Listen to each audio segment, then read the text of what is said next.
Hello, everyone. My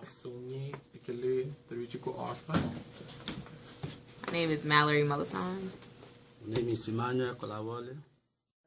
We are presenting our final design presentation for our FPGA class. We are implementing a motor using a Xilinx Spartan 3 FPGA board. So basically, to start the project, we'll have to enable it by flipping the G18 switch up. And that will basically turn on the motor so it can spin clockwise. Okay.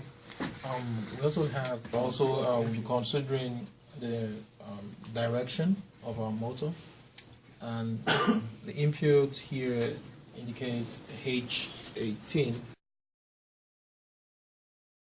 for direction. Let's just see, and you see the direction flips on the counterclockwise direction. And we also have the third input will be our speed, to either hasten it up or to bring it down.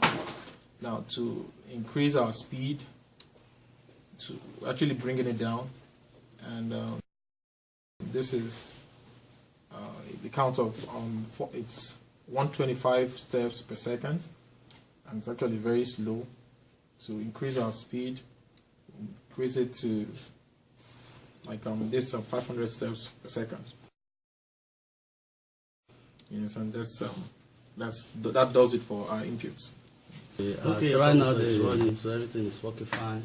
So I'm basically talking about the connection to the stepper motor. Right here, because of the output that is coming from the FPGA is kind of low, so we have a driver that is driving the motor. And for us to connect our motor to the FPGA, it's connected through the P-mode, and we have two P-mode selector on this Spartan 3E. So we are using P-mode 1 for this, and we've connected that P-mode based on the inputs and the outputs from our FPGA. As you can see, we have a P-mode connected to 6 points. Out of 6 points, we are using 4 phases for the motor: phase A, phase B, phase C, and phase D, and the other 2 points are ground. So we have all our connections connected to L15, K12, L17, and M15 on the FPGA board. And as you can see, our P-mode uses 5 volts. Normally, the other connection on the P-mode are on 3 volts, but because our motor is using 5 volts, so our jumper is being set to 5 volts, as you can see here.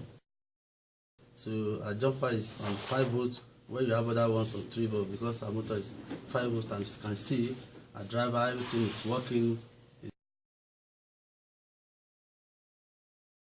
It's being connected to the P-mode of the FPGA, and our motor is running, and that was how we implemented our project.